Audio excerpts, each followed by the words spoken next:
കാലത്തിലെ രണ്ടാമത്തെ ആഴ്ചയിലേക്ക് നാം പ്രവേശിക്കുമ്പോൾ മാനസാന്തരപ്പെടുവിൻ, സ്വർഗരാജ്യം സമീപിച്ചിരിക്കുന്നു എന്ന് സ്നാപക യോഹന്നാൻ സുവിശേഷ ഭാഗത്തിലൂടെ നമ്മെ ഓർമ്മിപ്പിക്കുന്നു. ഒന്നാം വായനയിൽ യെശയ്യാ പ്രവാചകൻ പറയുന്നു, സമുദ്രം ജലം കൊണ്ടെന്ന പോലെ ഭൂമി കർത്താവിനെ കുറിച്ചുള്ള ജ്ഞാനം കൊണ്ട് നിറയുന്നവരാകാം. അതിന് നമുക്ക് നമ്മെ തന്നെ ഒരുക്കേണ്ടതായിട്ടുണ്ട്. കടന്നുപോയ വഴികളിൽ എവിടെയെങ്കിലും തെറ്റുപറ്റിയിട്ടുണ്ടോ എന്ന് ആത്മശോധന ചെയ്യാം.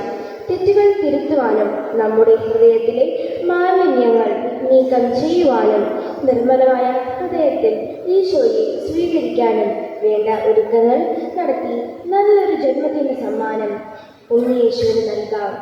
ഒപ്പം നമ്മുടെ വാക്കിലൂടെയും പ്രവൃത്തിയിലൂടെയും അനേകരെ ദൈവത്തിലേക്ക് അടുപ്പിക്കാനും നമുക്ക് പരിശ്രമിക്കാം.